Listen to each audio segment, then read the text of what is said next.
Boa tarde, gente. Nesse vídeo, nessa aula que eu estou gravando, eu queria fazer uma introdução, né, ao trabalho com dados, né, a lidar com dados, ou trabalhar com dados dentro, com JavaScript, né, com esse início, né, de como a gente lida e como que a gente usa dados para programar, né, o que a gente pode fazer com dados, ou como fazer para usar dados e trabalhar com dados usando JavaScript, né? Há um tempo atrás, não muito tempo atrás, mas algum tempo atrás, eu assisti uma aula de Python, né, de como o pessoal de Python, porque Python é uma linguagem que os cientistas de dados gostam muito, porque ela facilita muito assim, o processo de trabalhar com dados, né? Ela é quase que, diria, quase que feita para isso, né? E o JavaScript também é uma linguagem muito usada para trabalhar com dados, mas ela não é assim tão fácil. Eu assisti um vídeo que misturava o trabalho de dados, né, trabalhar com Python para lidar com dados, utilizando uma biblioteca chamada Pandas, que é uma biblioteca de Python que lida com visualização, com dados e coisas do gênero, dentro de um contexto, dentro de um ambiente de programação chamado Google Colab, que é um notebook, que é um ambiente, um contexto de literate programming, um tipo de programação que ela é feita com outros elementos, além do próprio código, né, que não é um contexto tradicional de programação, né, e que é muito usado também por cientista de dados, né. Então, em Python a gente tem o Jupyter Notebook, a gente tem também o Colab, são esses dois ambientes de desenvolvimento que trabalham com esse princípio do notebook. E para JavaScript a gente tem uma coisa semelhante, que é o Observable. Também vou tentar mostrar um pouco disso aqui no Observable para trabalhar com JavaScript. Quando eu vi essa conjunção, né, Google Colab, Pandas e Python para trabalhar com dados, é um processo muito rápido, é um processo muito direto, é uma coisa assim, com uma instrução você já captura uma coisa e começa a trabalhar com dados, é tudo muito simples. E o JavaScript, né, out of the box, né, quer dizer, o JavaScript puro, assim, sem grandes, né, sem grandes recursos, ele não consegue fazer isso, assim, o JavaScript que chama de vanilla, né. Ele vai exigir um trabalho muito grande, assim, para você conseguir fazer alguma coisa como capturar um dado, lidar com esses dados sem nada, assim, né? Então, como eu fazia muito isso nos meus projetos pessoais, né, eu comecei a elaborar uma espécie de uma biblioteca, na verdade nada mais é do que uma coleção de funções que eu usava de forma repetitiva nos meus projetos. Então eu sempre fazia a mesma coisa para começar a trabalhar com dados. Então eu falei assim, deixa eu reunir isso tudo num conjunto aqui, numa biblioteca de funções, de maneira que eu não precise mais ficar reescrevendo essas coisas todo o projeto que eu vou fazendo, perder tempo com fazer um código que eu já fiz 200 vezes o mesmo código para capturar um dado, para filtrar uma informação, para tentar procurar alguma coisa no meio das coisas. Então eu resolvi montar essa biblioteca, né, se posso chamar de biblioteca, esse conjunto de funções, chamado DataT, né. O DataT está disponível nesse link, que é datat.vercel.app, né, e ele fica aí disponível para ser usado por quem quiser e quem achar que isso facilita um pouco o processo, né. Então a intenção foi, com esse recurso, fazer com que, através de JavaScript, capturar, lidar, tratar dados, possa ser uma coisa tão fácil, tão direta, tão rápida, quanto como o pessoal usa em Python, né, de uma maneira direta. Você já, na instrução, captura o dado, começa a trabalhar com isso, né. Tentei tornar esse processo possível para tirar os entraves do meio do caminho e permitir que a gente possa, através de JavaScript, também trabalhar com isso, né. Então, vamos lá. Aqui tem um ambiente de live code, né, online, isso é importante, tá? É difícil você trabalhar com captura de dados, com informação que você vai pegar de outros lugares, localmente, num desenvolvimento local. Por quê? Porque muitas das questões que você trabalha localmente, você abrir o teu VS Code e gravar um arquivo HTML no desktop, e tentar fazer ele capturar dados de algum site, isso vai ser bloqueado, né? Então, para a gente poder capturar, trabalhar com esses dados, fazer esse processo, você vai ter que ter um ambiente de desenvolvimento instalado localmente, um servidor web, né, e coisas assim do gênero, para fazer isso, ou então você vai ter que trabalhar na nuvem, né? E aí que entra um pouco a questão do Google Colab, do pessoal do Python, porque ele é um ambiente que está na nuvem, né, que o Observable, para quem trabalhar com JavaScript, né, porque ele é um ambiente que está na nuvem, então você também não vai ter muitos desses problemas, né? Então, assim, para evitar de tentar trabalhar com VS Code, ter que instalar um ambiente de desenvolvimento para poder rodar o código num web server instalado no meu computador, eu já preferi colocar isso aqui diretamente na nuvem mesmo, na minha ferramenta aqui de Live Code, que não vai ter esse tipo de entrave para atravessar o meu computador e chegar em algum lugar, em algum site, algum recurso, né?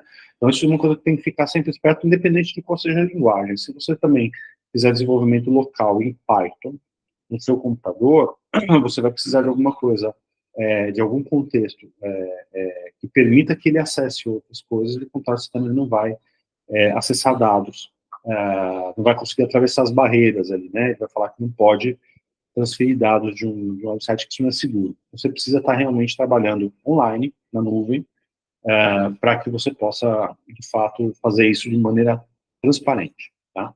Então, aqui eu tenho um código HTML básico, né, de Hello World, eu vou colocar aqui, bom dia, né, vou executar. Aqui a gente tem um espacinho onde a janela, onde o código é executado, a gente vê o resultado, e aqui a gente tem o inspect, né, o inspect do navegador, né,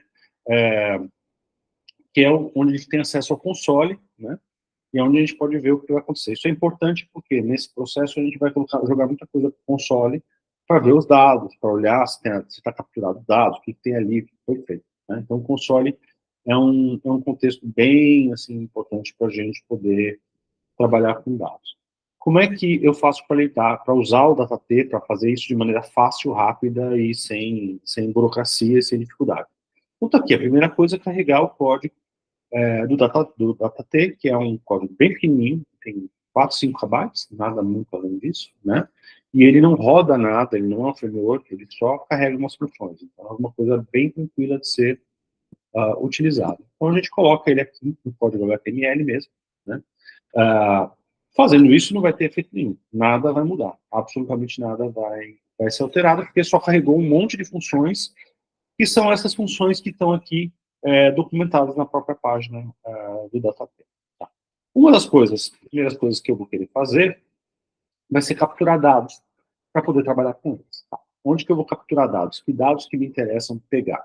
Então, eu tenho aqui uma planilha no Google Sheet, nas planilhas do Google, né, onde eu catalogo as informações a respeito dos Point and Click Adventures, que é um projeto meu de mapear esses artefatos, esses projetos, esses jogos, não são exatamente jogos, mas a gente chama de jogo, né, a história deles e coisas do tipo. Então, eu peguei essa planilha, então a planilha que está online, na nuvem, né, detalhe, a planilha, para ela poder ser capturada os dados, ela precisa estar disponível para leitura.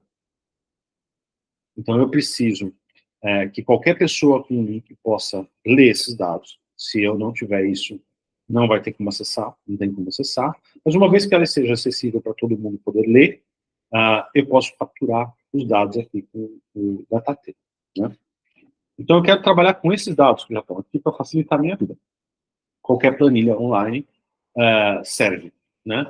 Então, eu venho aqui, né? E uma das primeiras funções que eu vou ver aqui no catálogo do DataT é o Fetch CSV Function, né? Quer dizer, é uma função onde eu capturo um arquivo CSV, né? CSV é de Comma Separated Values, ou seja, valores separados por vírgula. Eu capturo, faço alguma coisa com eles. Isso por si só já poderia ser interessante. Você tem em algum servidor um arquivo CSV, que já está lá com dados, eu consigo capturar esse arquivo diretamente com essa função. Mas isso aqui não ajuda muito a gente no Google, porque o Google, aqui no Google Sheets, né? O Google é uma planilha, ele não é um arquivo CSV.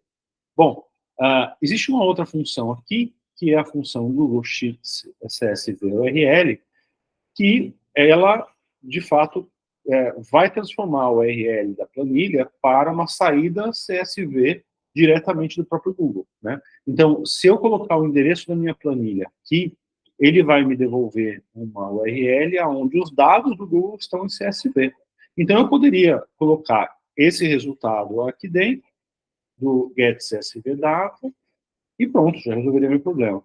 Isso é muito burocrático, né? Uma função dentro da outra, começa a ficar uma coisa cheia de muita história, né? Então, para isso existe um shortcut aqui na biblioteca, né? Que é o GSData, que é uma função que basicamente converte o endereço da planilha, já pega os dados em CSV e já resolve tudo isso para você, sem que você tenha que fazer nenhum esforço para chegar lá. É uma das coisas mais importantes, né? A gente capturar os dados para trabalhar com eles, então é uma coisa que já tinha que estar resolvida sem dor de cabeça, né? Então eu vou pegar essa função mesmo aqui, vou vir aqui, né? Aqui, script, vou escrever um código de JavaScript, e vou colocar a tal da função, né? Vamos jogar isso aqui tudo um pouco mais para trás, aqui para ter um pouco mais de espaço. Então, olha só, aqui essa função GSData, ela pede dois valores. Ela pede um valor, que é o valor da minha URL, da planilha, né? Então, já posso até colocar, ó, essa URL aqui, esse cara aqui. Eu venho aqui e coloco o endereço, aqui. E depois ela pede uma outra função, que é o do something. Ele pede para onde que esses dados, para onde esses dados vão ser encaminhados, para que função do JavaScript esses dados vão ser encaminhados. A gente pode simplesmente escrever uma função aqui, pode ser esse mesmo do something ou qualquer outra coisa, pode colocar aqui const do something do function dados, né? E escrevo a função, ou então eu posso vir aqui e escrever uma função anônima, a famosa função anônima, function dados, abre chaves e escreva a função literalmente aqui mesmo, tá? Quem tem mais prática com JavaScript, geralmente aproveita e já faz assim mesmo, porque é mais direto. Mas quem está começando vai achar isso aqui muito ilegível, muito incompreensível, né? Então não precisa ser dessa maneira. A gente pode colocar qualquer coisa aqui, pode colocar processa, por exemplo. E aí eu vou escrever uma função chamada processa, né? O que essa função faz? Bom, é aí onde eu vou processar os meus dados. Então, todos os dados que forem capturados daqui vão ser encaminhados aqui na forma de uma array, né? De uma estrutura de array, e uma variável dados. Então, eu vim aqui e falar o seguinte, o que eu quero? Eu quero console table, ou seja, joga uma tabela no meu console com esses dados. Né? E vou executar. Leva um pouquinho de tempo, porque ele tem que carregar e transportar, esses não é instantâneo, mas estão aqui, ó. Todos esses aqui são os dados, né? É muita coisa, né? Então, é difícil da gente ver, mas são exatamente os dados que estão aqui na planilha, né? Então, para facilitar, eu vou pegar aqui o primeiro dado, o nome dele, né? Em vez de eu colocar e jogar aqui toda a tabela, deixa eu fazer o seguinte, ó. Então, é o seguinte, console log, dados, a primeira linha dos dados, qual variável? A variável nome, que é a que dá nome a essa coluna, nome, ponto, nome. Tá? Se eu fizer isso, ele vai me responder, opa, console, escrevi errado, console. Colossal Cave Adventure, que é, né, o primeiro dado, 0, né, primeira linha aqui, que aqui para a gente é 2, mas ela é a primeira linha dos dados, né, então ela vira 0, e o que tiver registrado na coluna nome, né. Se eu quiser, por exemplo, pegar o ano, opa, aqui, né, ano, vou executar, 1972. Aqui, ó, 1972. Se eu quiser pegar o segundo, terceiro, o quarto, o quinto, vamos pegar o quinto, star cross. Né? Então, vou pegar aqui 0, 1, 2, 3, 4, 5. Nome.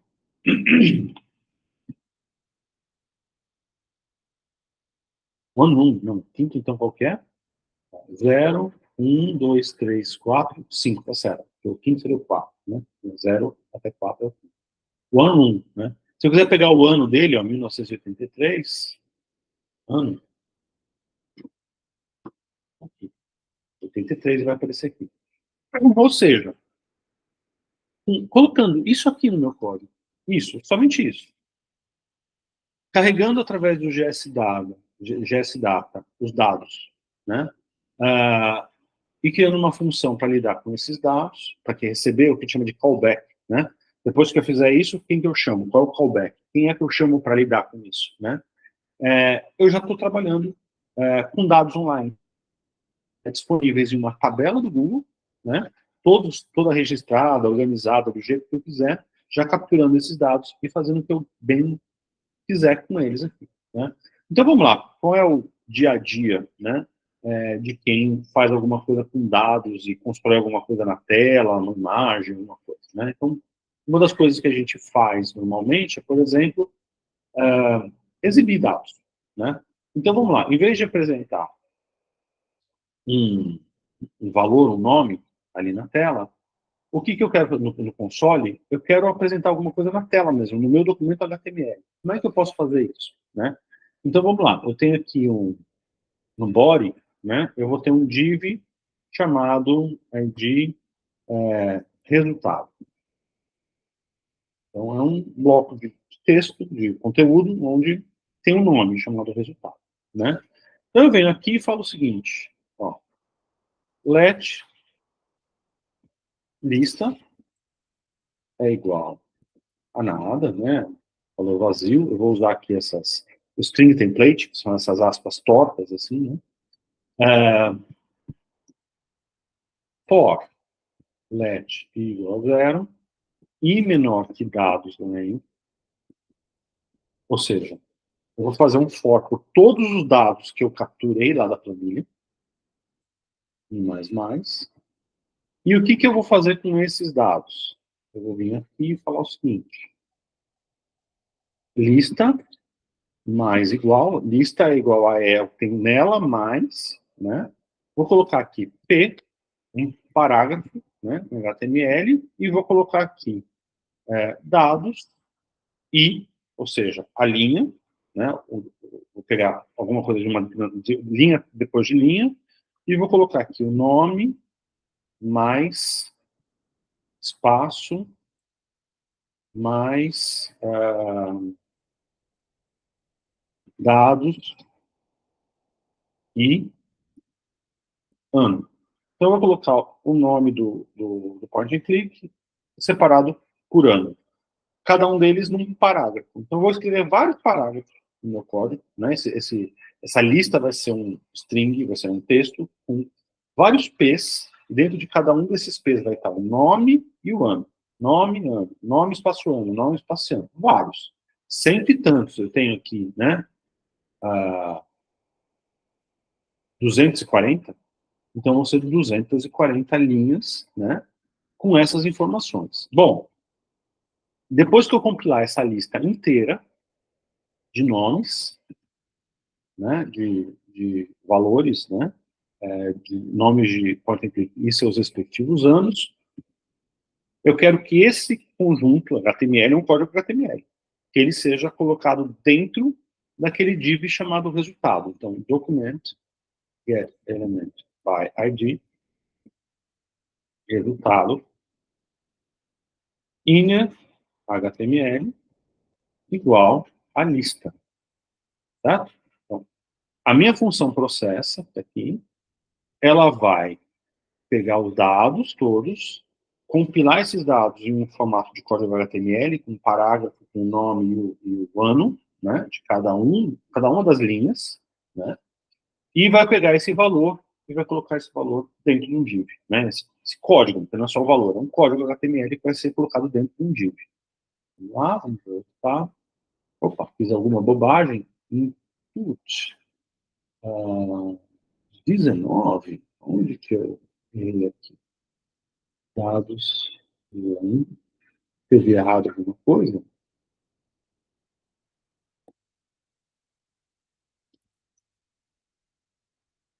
Fiz alguma bobagem aqui, deixa eu ver. Tá faltando. Faltou fechar, né? Faltou fechar o meu parágrafo. É isso aqui, ó. Meu parágrafo não é linha, né? String não fechou aqui. Agora eu acho que vai. Vamos ver. Agora vai. Olha aí. Aqui, ó. Então agora eu tenho uma lista com todos os meus point and clicks catalogados, né? Foram colocados ali no meu código HTML. Vamos supor que eu queira só aqueles que são de antes da década de 90. Por exemplo. Como é que eu faria isso normalmente, né? Eu estou começando a tratar o dado, né? Então eu venho aqui e falo o seguinte, ó, se o ano for menor que 1990, menor ou igual, né, de 1990, aí sim você inclui esse nome na lista. Mais do que 1990, não. Só tem um detalhe. Essa informação que tem aqui é uma informação string, é um texto, não é um número. Então é bom que eu converta isso para um valor inteiro. Então, se esse valor inteiro do ano for menor que 1990, joga na lista. O contrário, não faz isso não. Então eu venho aqui e aí eu tenho só até 1990. Depois de 1990 não tem mais. Ou o contrário, eu posso também fazer maior ou igual. Ó. Só que for maior, maior só. Nem 1991 para frente. O resultado é 91 em diante. Né? Então aí tá. Isso daqui é uma coisa que ajuda já você filtrar uma certa informação, mas eu vou ter uma certa dificuldade para lidar, fazer essas condicionais, né, todas. Se eu quisesse, por exemplo, só selecionar nessa lista de dados aqueles que são de uma empresa específica, né, os point and clicks, tem os point and clicks da LucasArts, tem os point and clicks da Sierra, né, tudo isso aqui está catalogado, né, então vamos lá, ó, por exemplo, aqui, ó, tem Sierra, ó, tá vendo? Produtora, Sierra, né, LucasArts, tem alguma, né? Então eu poderia vir aqui e falar o seguinte, olha, eu só quero, então, os que são da Sierra, né? Venho aqui e falo o seguinte, então, ó, Cidados e produtora, deixa eu ver se tem maiúscula. Nunca se esqueçam que JavaScript tem diferença entre maiúscula e minúscula. Produtora com minúscula. Produtora for igual a Sierra, aí sim me coloca na lista. Tá bom, vamos lá. Olha, King's Quest, Leisure Larry, King's Quest 4, todos esses aqui são da Sierra, o resto não aparece. Se eu quiser também LucasArts,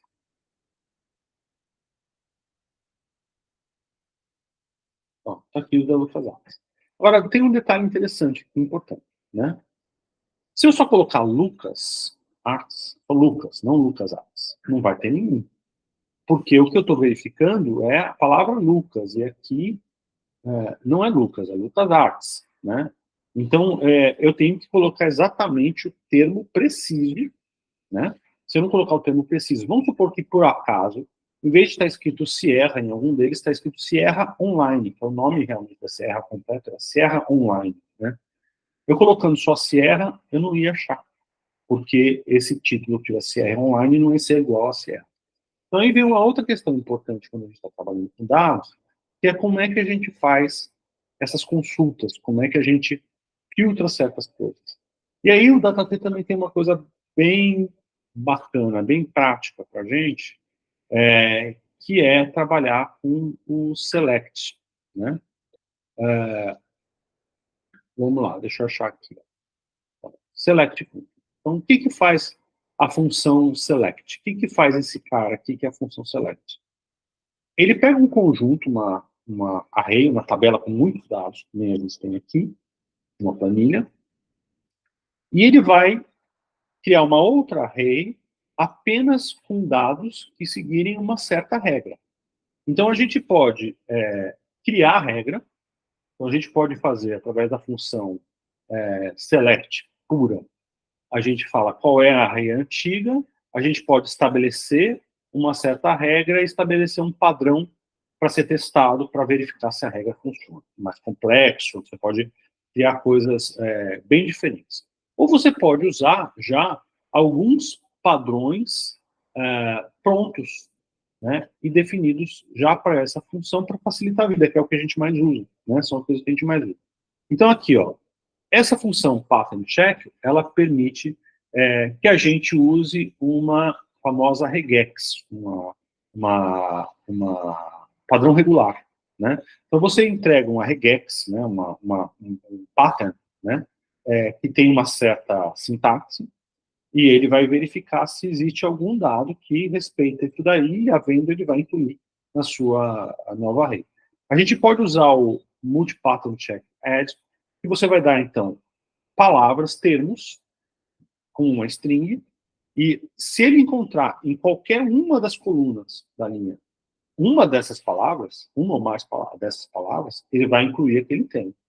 E a gente pode usar um multi-pattern check exclude, que vai fazer o seguinte: você vai dar um conjunto de palavras, e só se ele encontrar todas as palavras, ele vai selecionar aquela linha e incluir na nova array, né?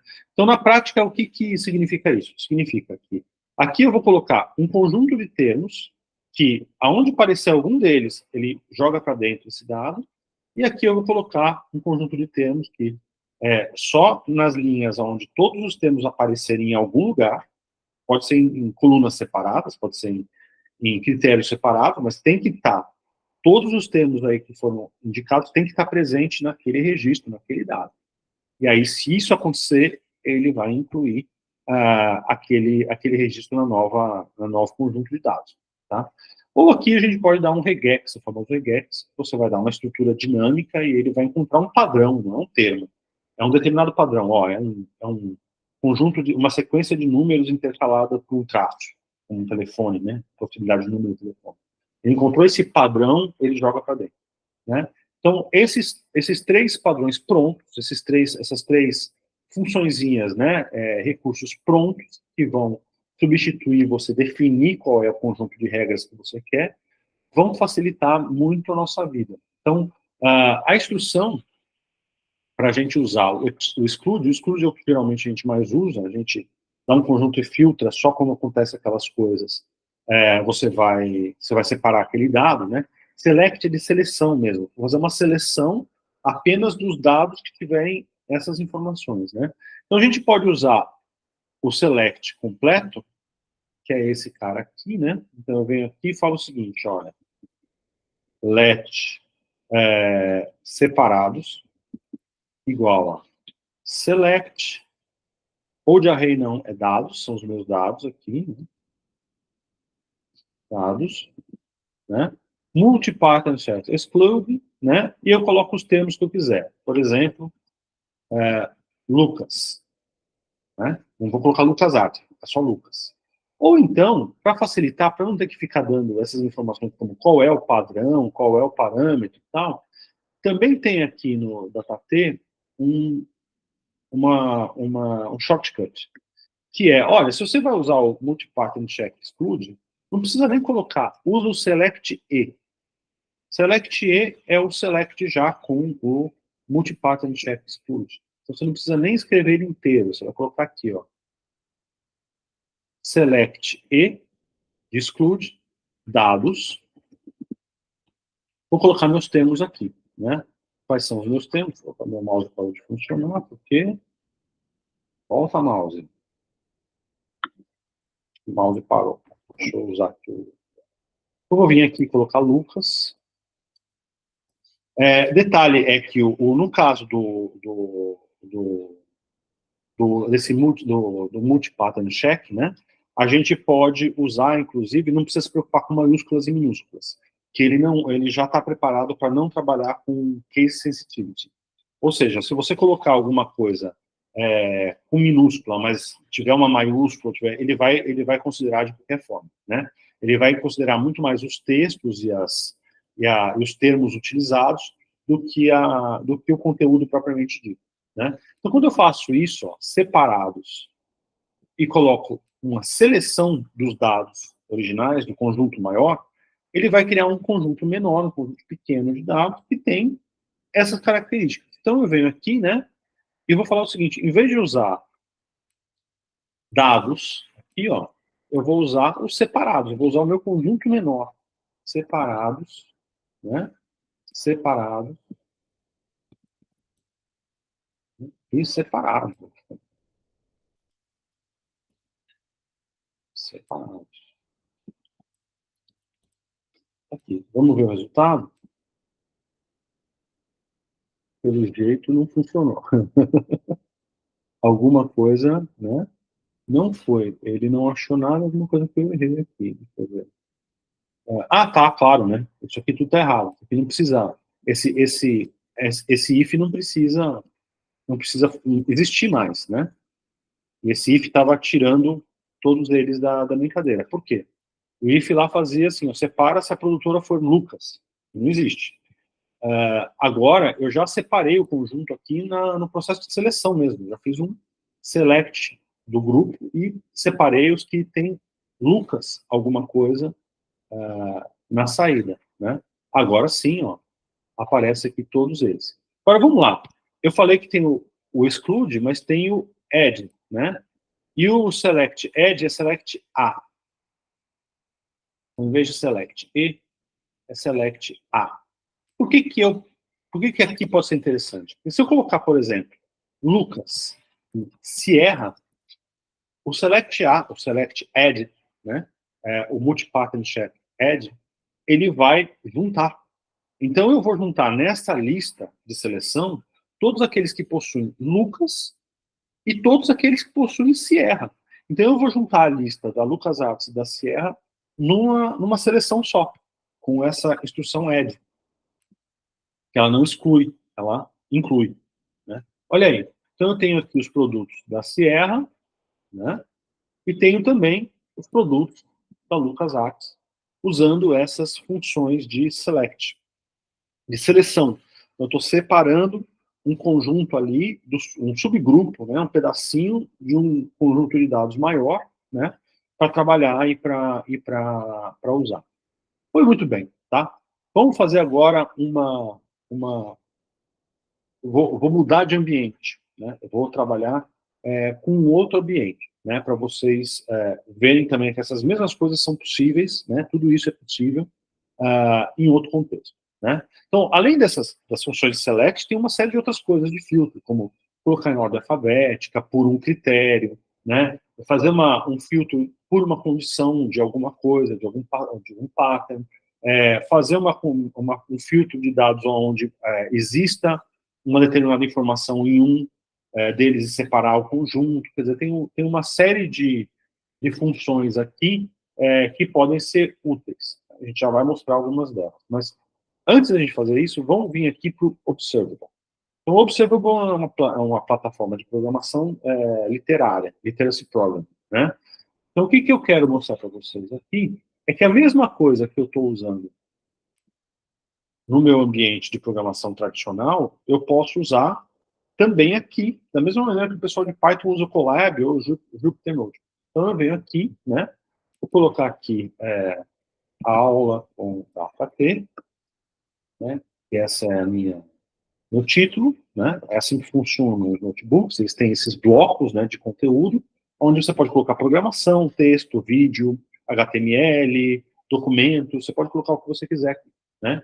E aí, o que acontece? A primeira coisa que eu vou fazer para usar o data-t dentro do Observable é importar a biblioteca para cá. A biblioteca importada no Observable é um pouquinho diferente de quando a gente faz no HTML, né?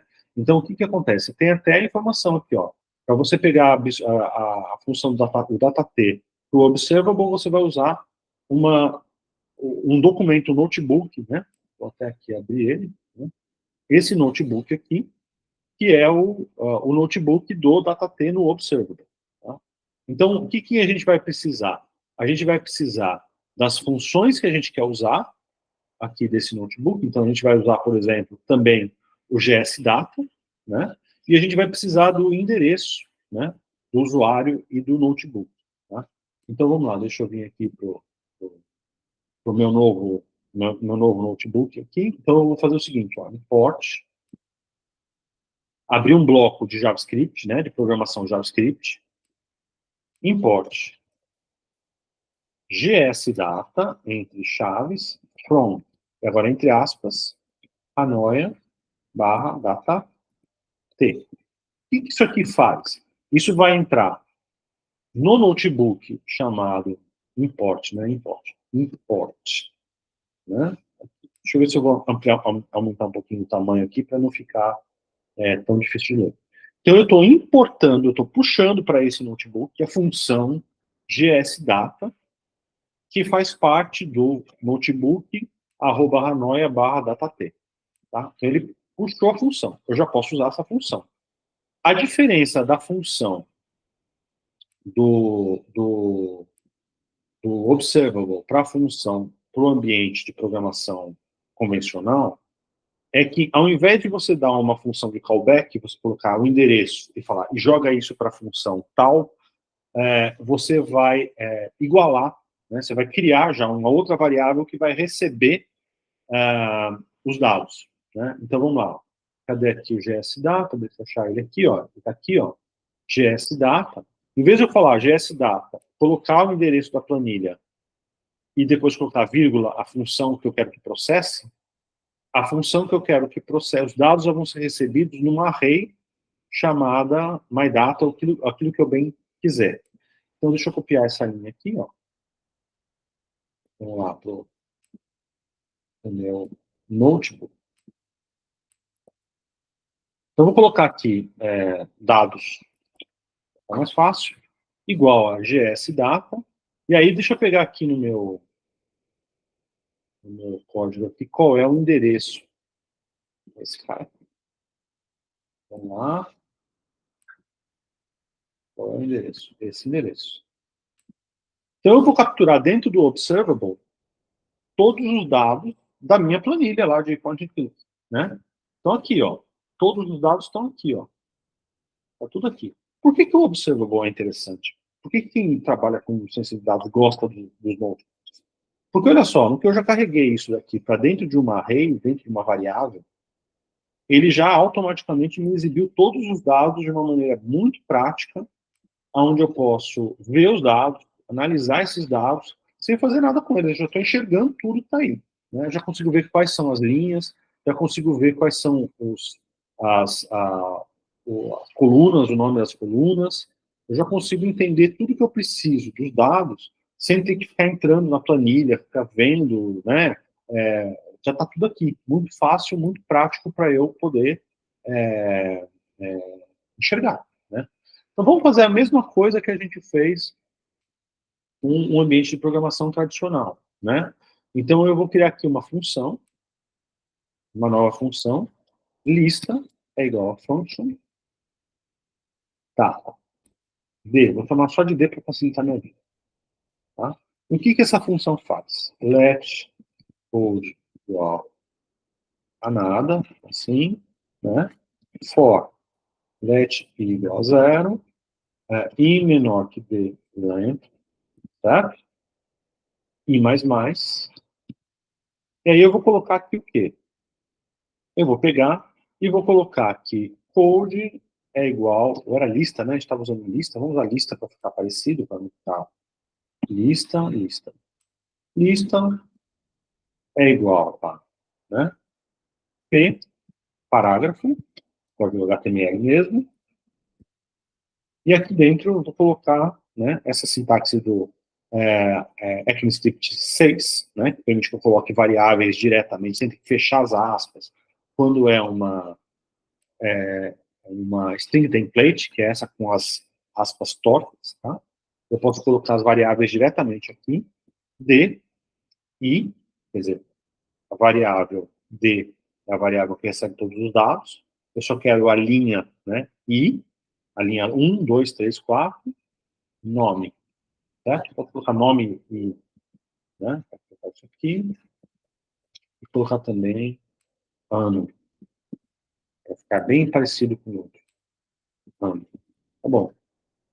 E no final, isso é uma característica muito de programação funcional, que é o que a gente usa muito nos notebooks, né? Em vez de fazer algo, eu vou devolver esse resultado para alguém, né? Então, return lista. Por que que eu faço isso? Porque agora eu venho e falo o seguinte, ó. Eu vou criar aqui um código HTML, que basicamente vai ser melhor não, vou colocar JavaScript para não dar confundir. Vou colocar aqui, ó, resultados é igual código HTML, e aqui o que que eu vou fazer? Eu vou colocar lista, função lista, que vai gerar essa lista, com que dados? Com dados, né? Em vez de D, eu vou colocar esses dados. E o que que vai acontecer aqui? Ele vai gerar para mim a lista completa. Ah, mas eu não quero a lista completa, eu só quero os dados, só quero aqueles que são da LucasArts e da Sierra. Então eu vou incluir aqui, ó, o select A. A função select A, que faz parte da biblioteca, eu também quero usar. Então eu vou colocar ela aqui. E aí eu vou vir aqui e falar o seguinte, olha, não vai ser D não, vai ser original. D original. E aí o que que eu vou fazer aqui? Antes de sair trabalhando com qualquer coisa, eu vou falar o seguinte, let D é igual a select A, D original, vírgula, Lucas e Sierra. Nem precisa colocar Lucas Arts, porque Lucas já está dentro de Lucas Arts, ele vai achar. E está aqui, ó. E vou executar. Modifiquei a função. No que eu modifiquei a função, o resultado já está aqui, ó. Só está exibindo, né, aqueles que são da LucasArts e da Sierra. Mais nada. Não está colocando os 200 e tanto. Bom, ótimo, bacana. Isso aqui já é legal, né? Isso aqui já dá para a gente separar, trabalhar com muita coisa. Mas aí eu observo, eu tenho uma coisa mais bacana ainda, né? Então vamos lá. Ele tem uma ferramenta, né? Vamos lá, que é o seguinte, né? A gente tem como, por exemplo, né, filtrar os dados, ou, né, colocar coisas. Então, vamos lá.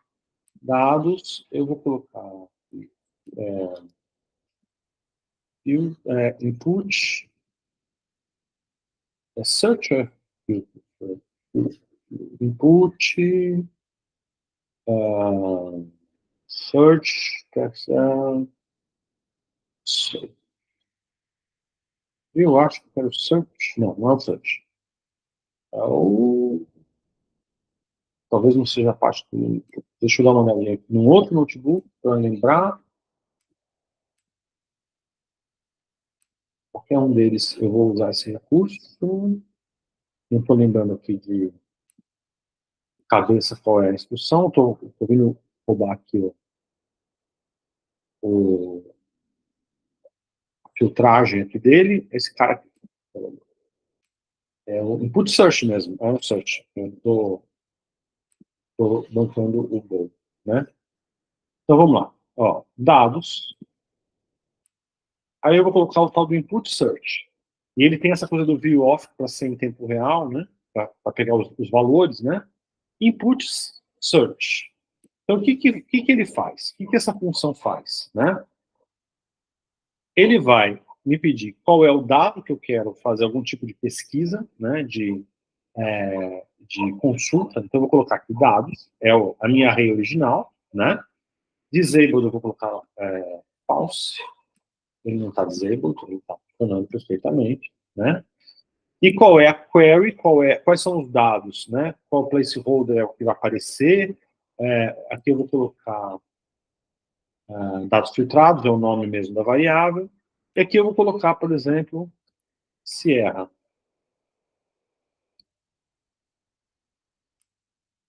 Aqui. Olha que coisa. o observable, ele já tem uma função para fazer um select. Já é dele, ele já vem com algumas coisas prontas para fazer o trabalho que o select tem que fazer no ambiente tradicional. Ele já tem uns certos recursos que facilitariam a vida, a gente não precisaria nem do DataT para fazer. Né? O DataT também faz. Mas se você não tivesse o DataT para fazer isso daqui, ia ser complicado. Né? E aí eu quero ver, por exemplo, o que são esses dados filtrados? Ó, exatamente, são 41 objetos que foram retirados dos 239, que são só aqueles da Sierra, por exemplo. Né? Mas aqui os dados filtrados talvez não resolvam a conjunção dos dois, né, de Sierra e Lucas. Se colocar Sierra e Lucas, ele não vai achar nada. Porque ele não vai encontrar, ele não vai fazer o cruzamento, ele não vai adicionar, né? Ele vai só separar. O que a gente pode fazer também é o seguinte, né? Eu posso vir aqui e colocar pesquisa, pesquisa, dados, né? Não, deixa eu pensar uma maneira mais simples de ver isso. Eu vou copiar de novo do meu. Isso aqui é input text, tá? Input text. Tá? Vou usar o text. Eu nunca lembro dessas coisas de cor. Vamos lá. View of pesquisa, input text, nome, alguma coisa. Tá. Então, isso aqui é uma coisa que eu preencho e coloco aqui. E aí eu venho aqui na query, do input search, e coloco pesquisa. Né? Venho aqui, query, pesquisa. Na verdade, fica view of pesquisa. Ele vai precisar. Não, simples. Pronto. Então, o que acontece? Olha só. Na medida que eu preencho aqui, né? Eu coloco aqui Lucas, né, ele já vai me separar em tempo real tudo aquilo que está ali na minha base original. Isso aqui, para quem trabalha com dados, é uma maravilha, porque você já resolve tudo muito rápido e muito fácil. Aí aqui eu vou colocar tudo, porque aí eu não vou ficar mexendo aqui, eu vou mexer aqui. Se erra, ele já separa os dados e me mostra os dados de todo o conjunto. Então, essa possibilidade da gente fazer seleção em tempo real, então olha só, aqui ó, o próprio lista, né? Ó, o lista está listando tudo, mas o que eu estou exibindo aqui são os resultados dos dados originais, ó. Os dados, conjunto completo. Tá? Tá aqui, são esses caras. O que aconteceria se eu colocasse ali dados filtrados nessa exibição? Em vez de colocar dados aqui, colocar dados filtrados. Olha só que legal, né? Então, deixa eu jogar isso aqui para cima para a gente ver.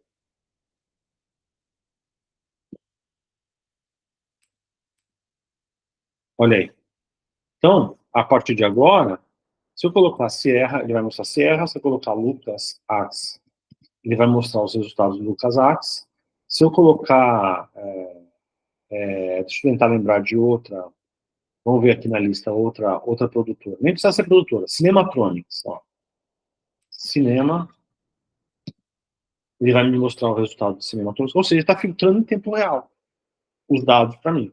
E veja, não precisa ser a produtora, pode ser o nome, Quest.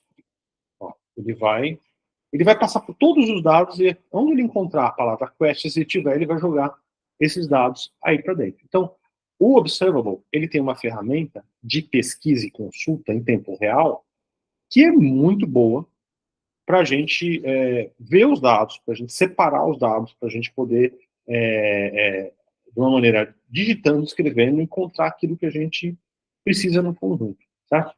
E fazer isso em JavaScript, ter essas bibliotecas é um processo mais complicado. E aí a gente volta lá para o nosso ambiente original, que é esse daqui. Por quê? Porque o DataT já tem implementado essa ferramenta, né? É uma ferramenta mais simples do que a do Observable, porque ela é uma ferramenta que vai funcionar, basicamente, é uma que vai funcionar, você não tem que ter várias na mesma página. Dá para fazer, mas aqui tem implementado, é para funcionar uma só por página, que é esse cara aqui, ó. Vamos voltar aqui, o OmniFilter. OmniFilter. Então, esse cara aqui, né, o OmniFilter, ele faz o quê?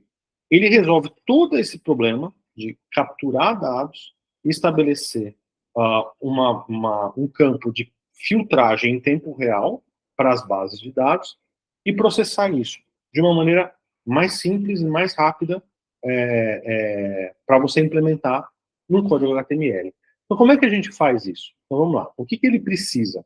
Né? Para você implementar o OmniFilter na sua página, você vai precisar disso aqui. Ó. Você vai precisar de um campo de input, que você vai estilizar, botar CSS do jeito que você quiser. Você vai precisar da biblioteca, né, do DataT, e você vai precisar de uma função chamada OmniFilter, que vai fazer alguma coisa, vai processar os dados, e você vai precisar acionar tudo isso daqui por esse cara aqui, né? Se bem que eu acho que tá... esse cara aqui, na verdade, ó, OmniFetch CSV Data. Esse aqui tá antigo, eu preciso até mudar isso aqui, porque esse exemplo não está mais condizente, né? Então, vamos lá. Vamos fazer tudo isso daí. Primeira coisa, eu preciso aqui de um input, tá? Então, eu venho aqui, input. Vou colocar aqui entrada, para ficar mais fácil. Aí, para a gente poder ver aonde que tem que mexer, né? Então, se eu executar esse cara aqui, vai ter um campo aqui de entrada, mas ele não está fazendo nada. Tá. Que outra coisa eu vou precisar aqui? Vamos voltar aqui. Vou precisar carregar o DataT. Já está carregado, eu não preciso nem colocar isso daqui. Aí eu vou precisar colocar no meu script esses caras aqui, se bem que o segundo está errado. Né? Então vamos lá. Desculpem esse pequeno erro. Né? Então eu vou precisar criar uma função que é o OmniFilter. Ela tem que se chamar OmniFilter, porque ele já está inteiro funcionando com ela, né? Resolvendo isso com ela, né? Para a gente não ter dificuldade para implementar. Né? Que vai fazer esse trabalho aqui que a gente está fazendo, né? Então, basicamente, o que esse cara vai fazer? Ele vai fazer o que o Processa faz. Então, eu vou pegar aqui e falar o seguinte, olha, let lista, papapá, e não vou precisar nem colocar o resultado disso. Vamos ver, né? Venho aqui e falo o seguinte, let lista igual a isso aqui, nada. Vou passar por todos os dados. Agora, são dados da função array, a não ser que eu queira colocar separados aqui, aí fica separado mesmo, tudo bem, não tem problema. Eu vou receber dados, os dados para variáveis separados, vou passar por todos eles, né, e vou juntar na variável lista, né, nome e ano. E no final deste processo, eu vou devolver lista. Eu acho que eu vou devolver ou eu vou implementar? Não, eu acho que eu tenho que jogar isso. Deixa eu ver, vamos ver aqui no DataT. É isso mesmo. Eu vou ter que colocar o documento papapá, documento get element by ID, aí return. Return é no observer, né? Que ele devolve para alguém. Aqui eu vou ter que jogar no div mesmo, né? Então aqui, ó, resultado, que é esse cara aqui, coloque a lista, né, o conteúdo da variável lista aí dentro dele. Tá joia, certo? Então, isso aqui tá certo. Eu vou até apagar o processo, porque o processo não interessa mais. Eu não vou. E também não vou precisar mais do GSData, né? Porque o próprio OmniFilter faz, né? Mas aonde que ele está fazendo isso? Onde que ele está carregando os dados, né? Então, aqui, ó. Aí eu preciso usar essa instrução, OmniFilter fetch, desculpa, essa aqui, OmniFilter fetch CSV data, que é esse cara aqui.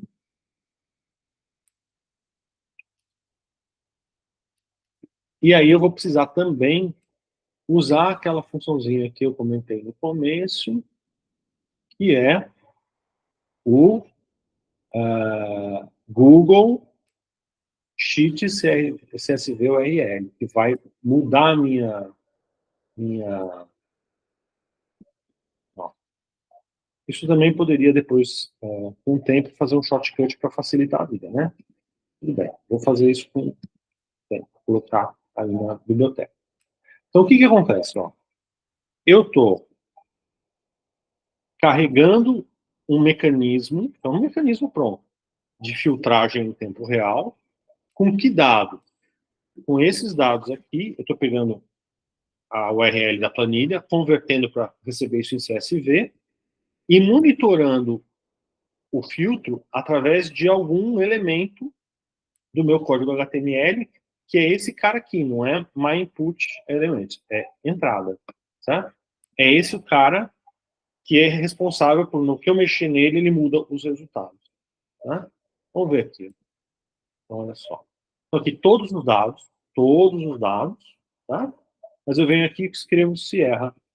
Ó, ele automaticamente já separa. Eu vou colocar aqui LucasArts, por exemplo, ou Quest. Ele já vai separar todos os dados.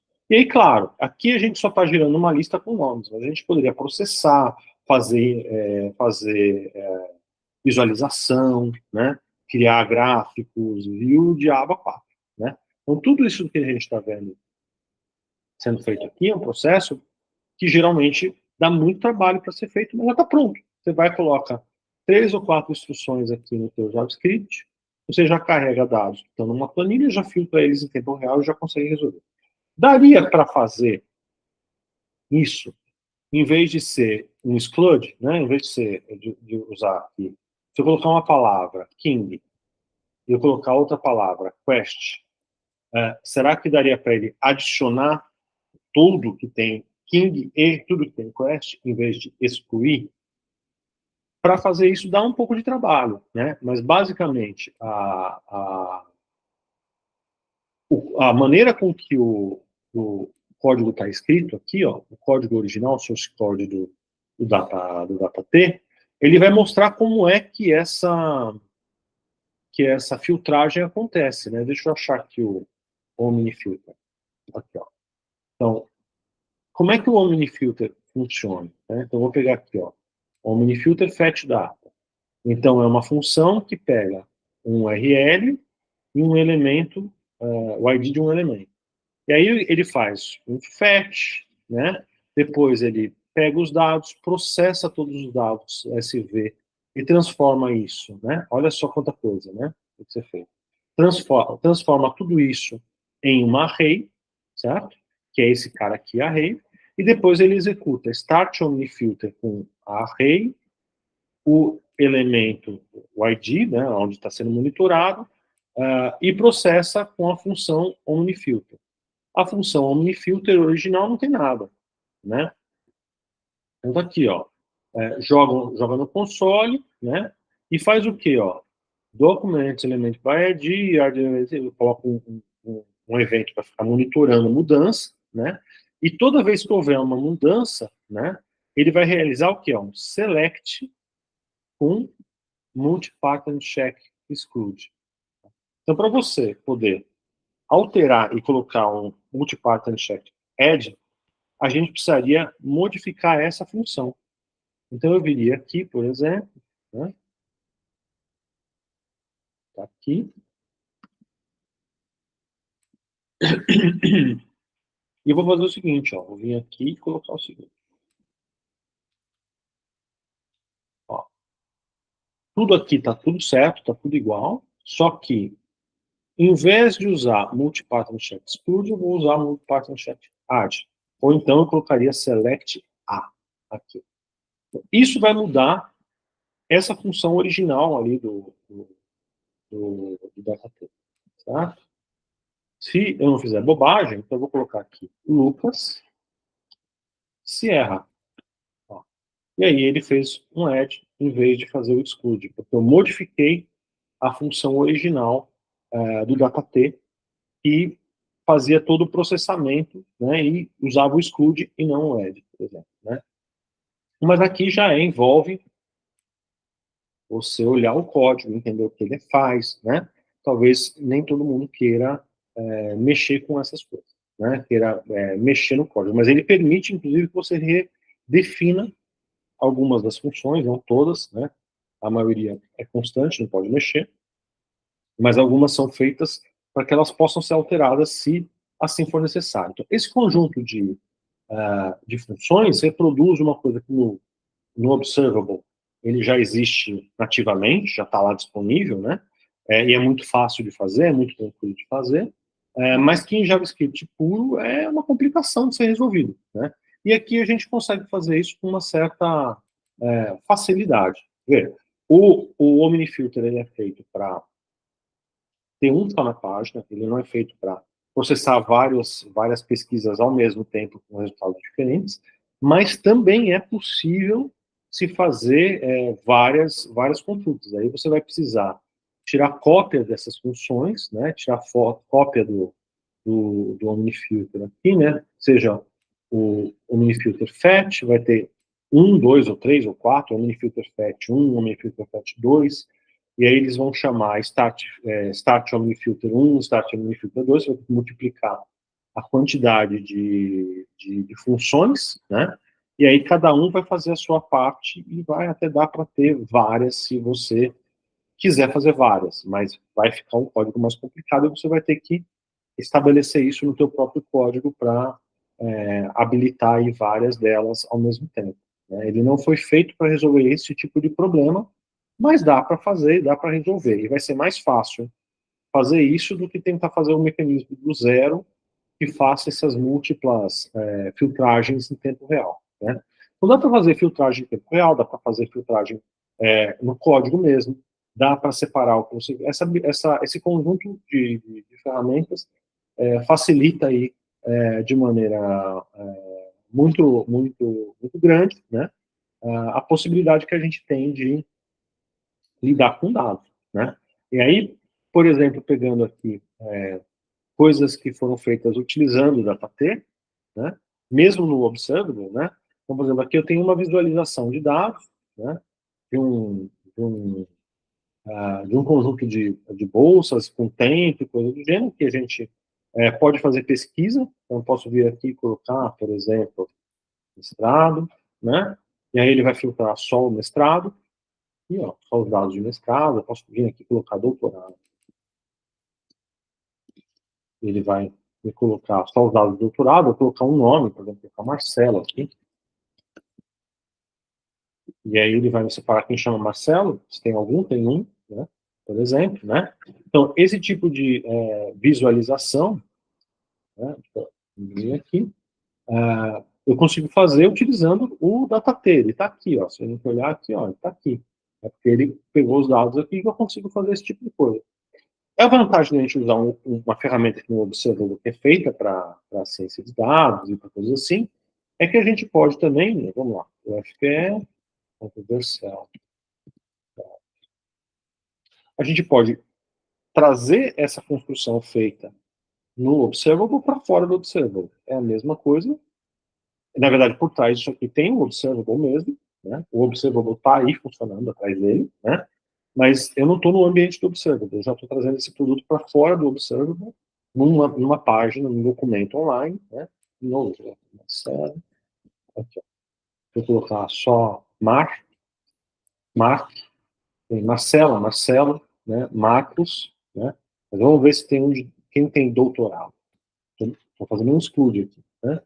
Então, estou encontrando só os de doutorado, por exemplo, né? Então, é um mecanismo do OmniFilter que está funcionando aqui. É a mesma coisa que o Observable faz, né, para visualizar esses dados, né?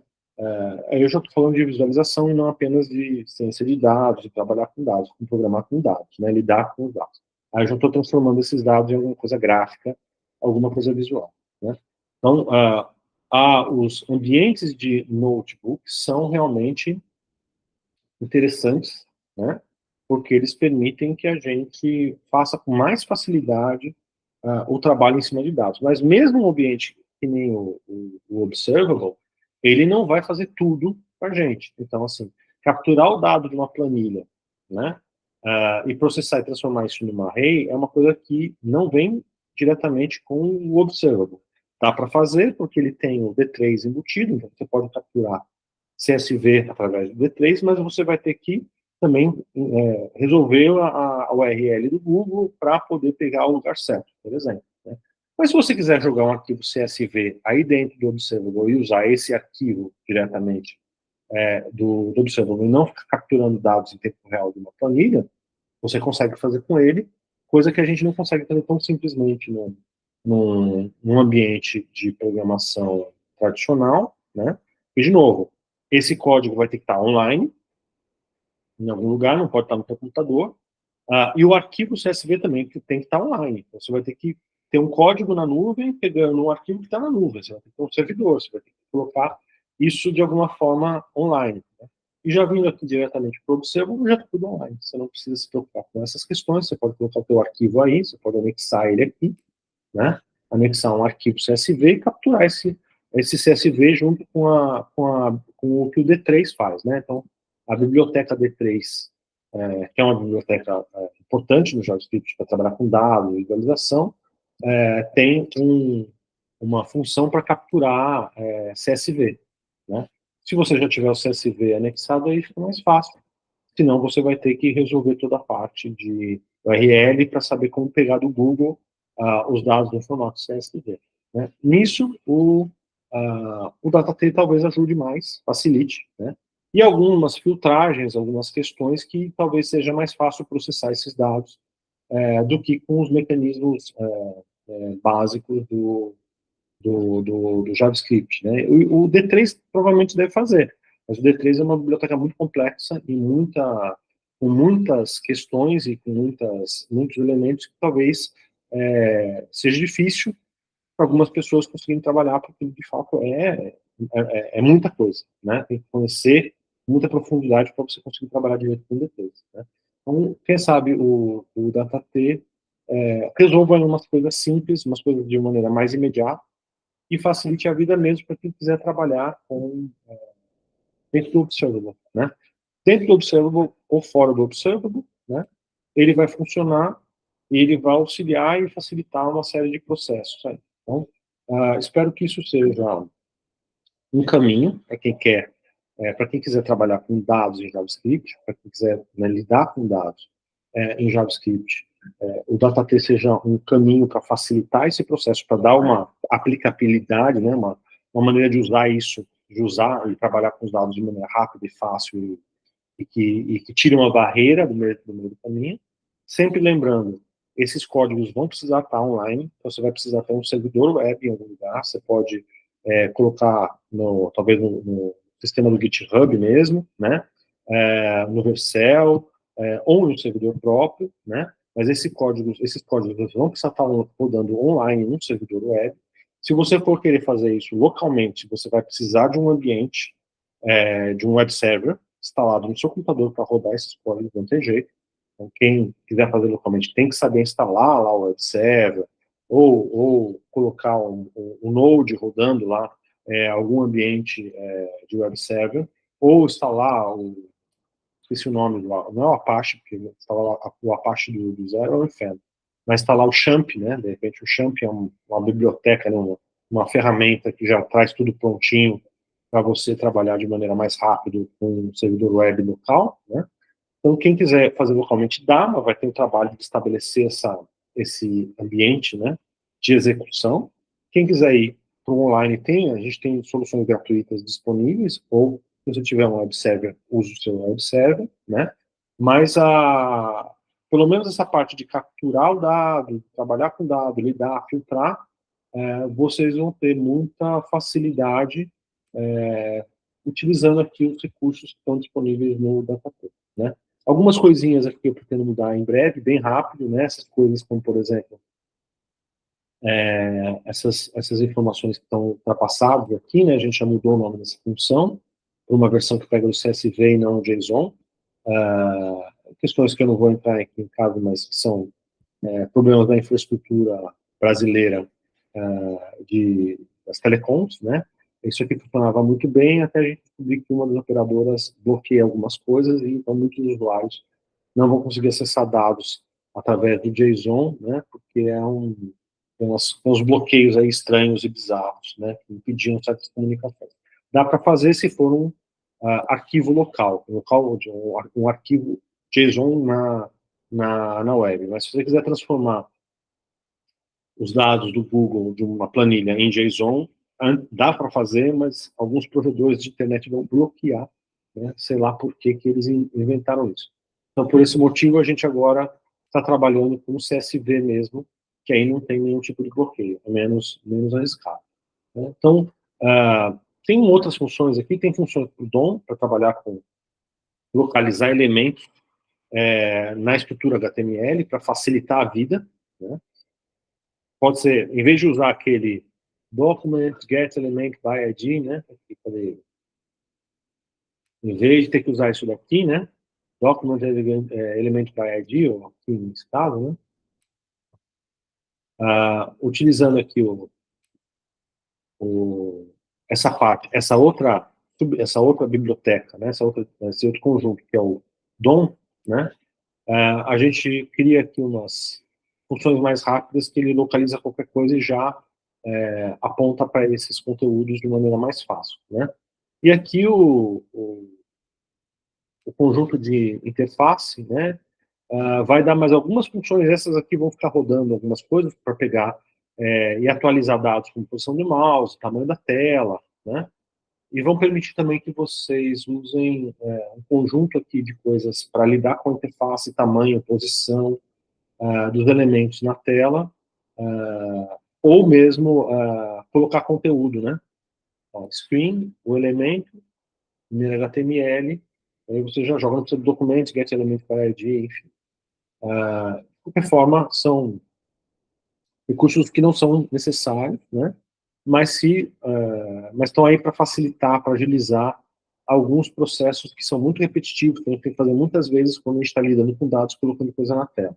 Então, pode ser que não seja, essa parte não seja tão útil, é por isso que ela está separada, ela não está no bloco do DataT original, né, que não precisa ser usado, mas também, de repente, pode ter gente que acha que é mais fácil, mais prático também usar essas outras funções para gerenciar a tela, gerenciar elemento de tela, gerenciar elemento do código HTML. Então, eu uso muito, né, então aí eu deixo aqui porque eu vou usar essas coisas mesmo. Tá? Então, espero que essa biblioteca seja um caminho para facilitar o acesso inicial, né, para quebrar essa barreira para quem quer trabalhar com dados, tem interesse em trabalhar com dados, quer aprender a trabalhar com dados usando JavaScript. Né? Aqui a gente já tem um início e alguma coisa que pode facilitar esse caminho, e no JavaScript original, vanilla, né, puro, não vai ser um caminho tão fácil, né? Realmente não vai. Mas aqui, as grandes barreiras e os grandes problemas já estão, de uma certa maneira, sanados, e aí dá para já ter alguma coisa que, com uma instrução, você já resolve um problemão e já começa a se concentrar naquilo que é realmente interessante, que é o que você vai processar, o que você vai fazer com esses dados, tá bom? Espero que isso tenha ajudado.